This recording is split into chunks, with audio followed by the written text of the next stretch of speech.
Hello, Aries. Happy December 2nd. I'm here to do your reading for the first half of December 2020. Yesterday, Mercury moved into Sagittarius, so your mind may be feeling a little bit more scatterbrained than it already was. With this North Node in Gemini and all the planets in Sagittarius right now, life can be feeling very mentally busy. Now, the big news, of course, for the first half of December is that there is a total solar eclipse on the 14th in Sagittarius, and we'll be taking a closer look at that later on. And then there's a lot of movement after the 15th. Jupiter and Saturn are changing signs into Aquarius, moving into our 11th house for the first time in 600 years.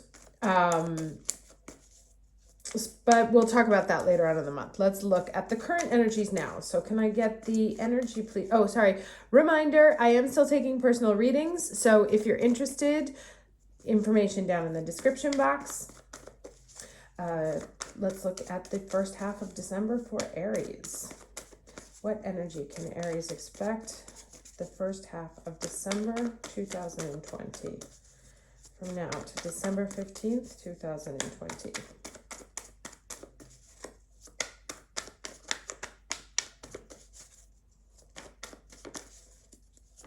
Oh.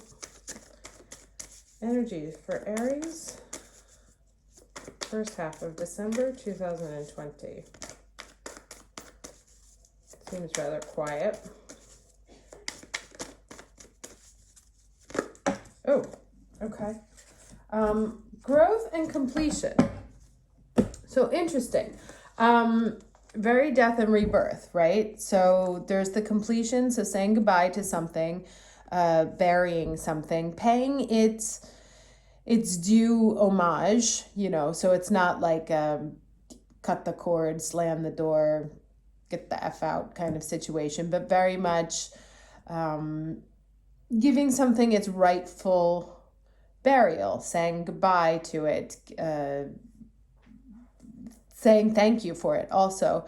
And at the same time, and that this, because it goes into the ground. So what it is, this completion that is planted and this goodbye that is planted somehow seeds this sense of growth. And remember, it's funny, we were talking, I think I said this a couple of weeks ago, that the energy of these moons was quite unusual, because with the energy for the full moons, which are usually endings, was a beginning, and the energy for the solar eclipse, the new moon, which is usually a beginning, had some ending to it. So there is something that is going to be closing out, something that's coming to an end, something that you will be burying, planting the seed in. That, however, is within this completion is the path to growth.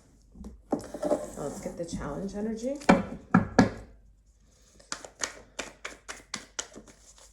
Can I get the challenge energy for Aries, please? First half of December 2020. What's the challenge energy for Aries? First half of December 2020.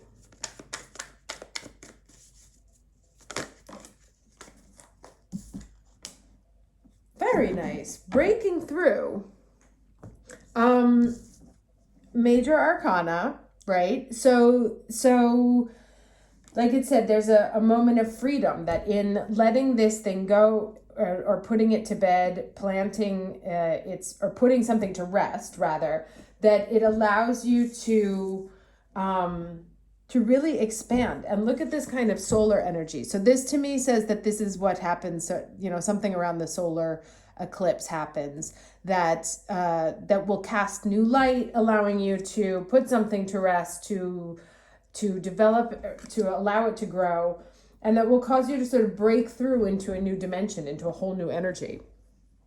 Now it may be challenging because this isn't it's not a very sort of peaceful breaking through. It's a bit bursting at the seams. So since this is our challenge energy, the challenge may be being willing to go through with this sort of necessary completion, being willing to put something to rest, being willing to say goodbye in the name of growth. And it's quite interesting. I've actually never seen this before, but this is a series of plants, but in the top there it says emergency room, right? So there may be some sort of sudden information, sudden change, or something unexpected that calls you to put something to rest, but that at the same time allows new growth because it breaks through a glass ceiling, or it breaks through a blockage that you've had, an obstacle that you've had, or a boundary that you haven't been willing to cross or get to the other side of. Now let's see the lesson energy here.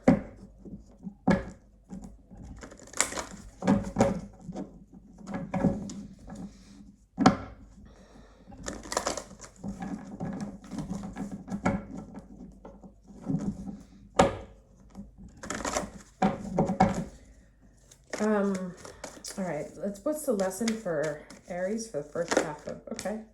All right, so the story is pretty clear across the board. There is an ending and a beginning.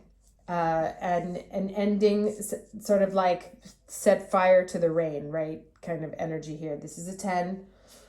This is an 11. So going through the process of completion to move on to the next one, which is interesting because, this is the 10 is our Capricorn house, and we were talking about moving into the 11th house. So there is a clear shift of this energy from moving out of the Capricorn house and into the Aquarius house that allows us to sort of put these struggles, these trials, these tribulations, these burdens that we've been dealing with to an end and finally start to feel some freedom. So I don't necessarily think that this is like literal here.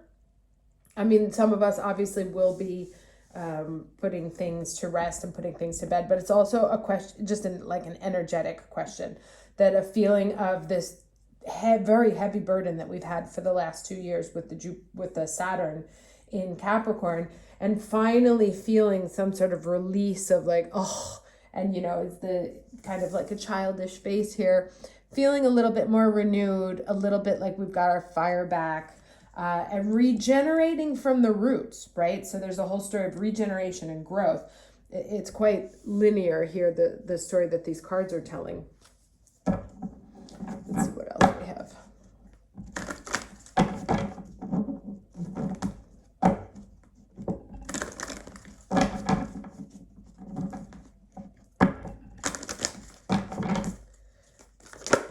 Can I get the starting and ending energy for Aries, December 1st and December 15th? What's the starting and ending Aries energy for the first half of the month of December 2020? Okay, Field of Dreams. Very nice. And the 11th house is the house of our hopes and wishes and our sort of dreams coming true. Let's see what we get. And the last card, please. The ending energy.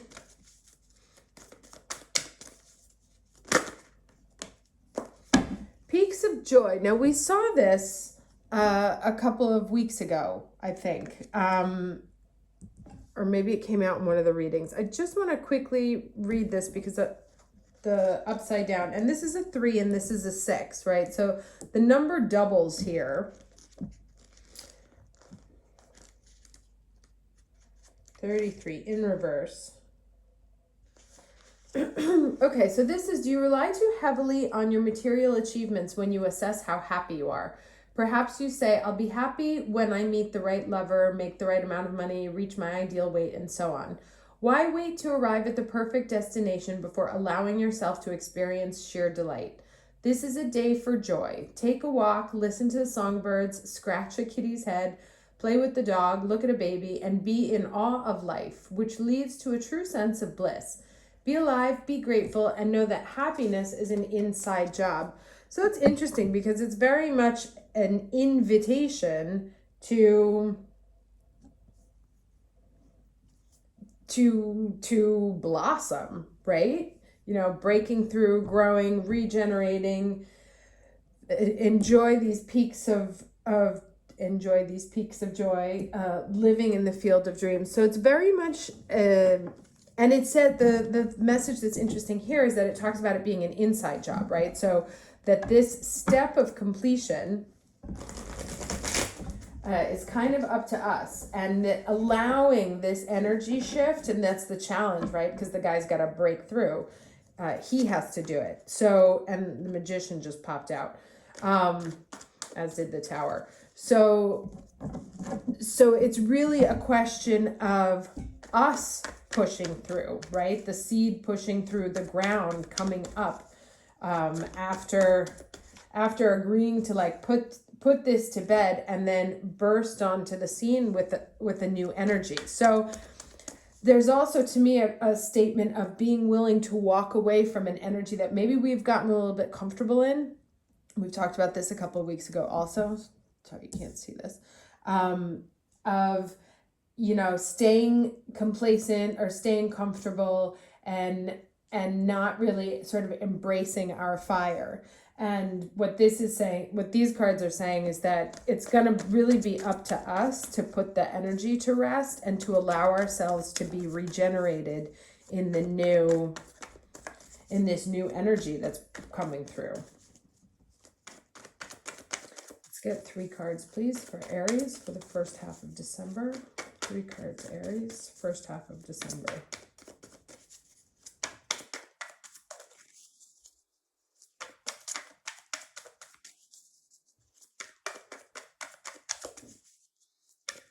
It's kind of like a don't be afraid to be happy kind of energy.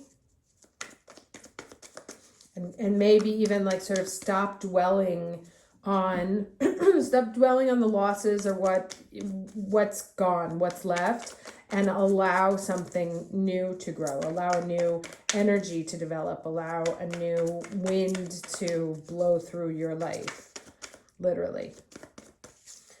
3 cards, please, for 1, 2, 3.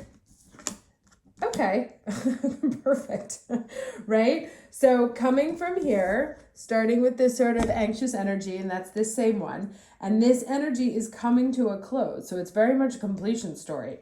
And these are sort of the same chapters, right? The one after the 10 and the one after the 20. And this is the world. So things turning, things finally changing, things shifting, and turning into, feeling a sense of abundance, feeling a sense also of material happiness. But remember, this card also says, like, don't wait until you have all the pentacles to go out and celebrate, to really enjoy the energy that's coming in, and to actively engage with the energy that's coming in. Not to sort of like let it wait for you to find you, but to go out and seek it, like go out and find reasons to be happy. And then that sort of drawing your attention to things that make you happy will increase your feelings of it. But there's a very clear sort of ending to a very heavy energy, and a very nice movement of things turning around for us, which I've been reading actually quite a bit everywhere, particularly. And I think most of it we'll probably see towards the middle of the month, around the eclipse. I think that eclipse is going to be a big moment, a big breakthrough moment, because then shortly thereafter, Saturn and Jupiter change signs, and that we'll feel that quite significantly.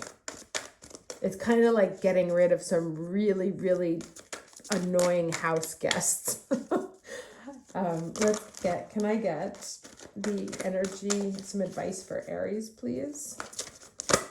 For the first half of December. Advice for Aries, first half of December.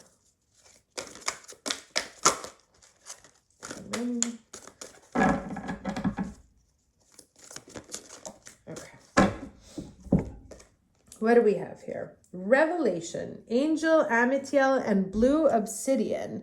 Blue obsidian, it's funny, it's one of my favorite stones. I actually have a ring that's made out of blue obsidian, and it is naturally black. Like when you think of obsidian, it's black, but it can, under pressure and in certain climates, have different colors. And so it has this one that's this beautiful green blue. And there's a 6 and there's a 6, right? And so it's kind of like, to me, it sort of speaks to finding those the rare instances where things of beauty can come up. Like, it's not what you would normally expect, but it's actually a rare beauty to find the blue obsidian. So this says here, we bring you the gift of revelation. There are times when not knowing is helpful. During such times, you develop unconditional trust in the universe. That trust will then support you in living your life according to your personal truths. You need a lot of trust in yourself and in life to live with such courage. Not knowing the bigger picture can help you stay focused on what you need to do right now. Rather than getting so excited about the future, you become distracted from the work that needs to be accomplished in the present moment, unwittingly slowing down your progress and delaying the very future you want to draw closer to you. However, there are other times when it's more helpful to know, to understand, to see. A particular truth will help you gain perspective, let go of the past, heal a wound, and feel safer, feel more loved, more empowered, and ready for the next step of your life journey. This is one of those times. We bring you the helpful gift of revelation now because you are ready to know a deeper truth. Ooh, how exciting. So let me see if there's... Okay, so there is an expression that says, when it no longer serves you not to know, you shall know. So that would be like our on a need to know basis. For the spiritual aspirant who believes their path would be much easier if they only knew what was going on in their lives and why things were happening the way they were, this might seem questionable. Yet there are benefits and empowerments that happen for us when we are in a not knowing phase of our life journey, laboring through the darkness and confusion. Excuse me, I lost it. And not really sure what we're doing or supposed to be learning. During such times, there is a possibility to develop spiritual strength by learning to trust unconditionally in life. And boy, can I speak to this. And I think this is probably what that Jupiter and Saturn and Capricorn has been all about, right? This unconditional trust then helps us have the courage to act on insights and revelation when they come. As much as we might feel we are always ready to know what's going on, that isn't actually the case. So hold on, let me see before I end up reading this whole thing because it'll be endless.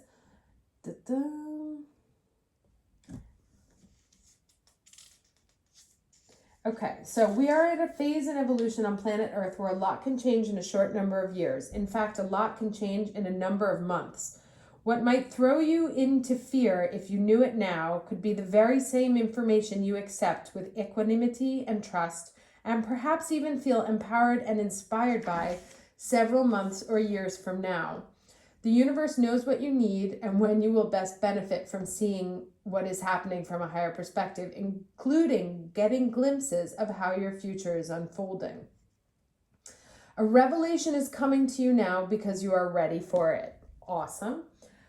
Believe in what you see, feel, and know within your heart now and over the coming time. You are going to see a mystery revealed before your very eyes, and you may be startled, humbled, moved, and inspired by what you come to know.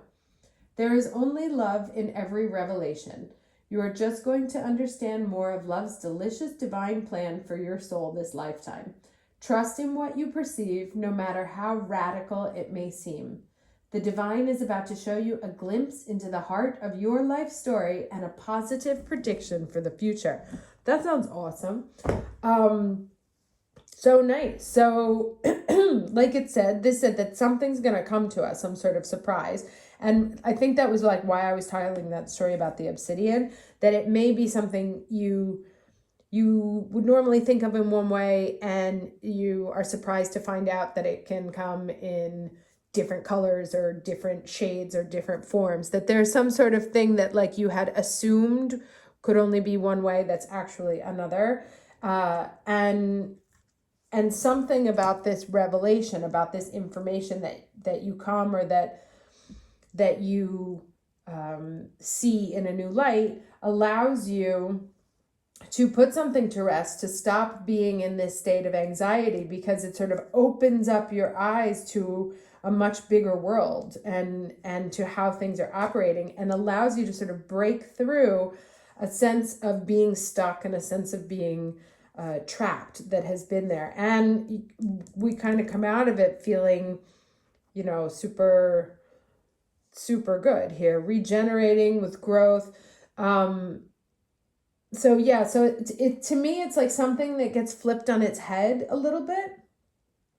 Um, Looking at something in a different way, actively going, but also actively moving towards.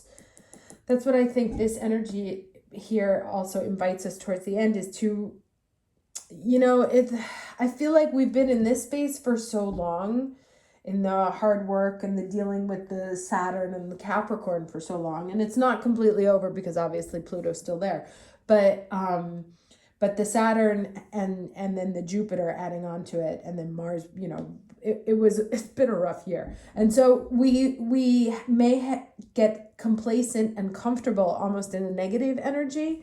And so when we get this revelation, there may be a tendency to not want to believe it. Like, you know, like the what's it called, Lucy and Charlie Brown football thing. Like every time she holds the football, he's like, I know you're gonna pull it out, and she's like, no, I promise I won't. And then of course she always does. So the idea here is that we might want to be like, nah, you've screwed me a couple times. Like I thought it was gonna work out, it's not gonna work out, so I don't want to trust this. And then kind of like stay in sort of a very cautious energy that it's like, no, it couldn't be this good.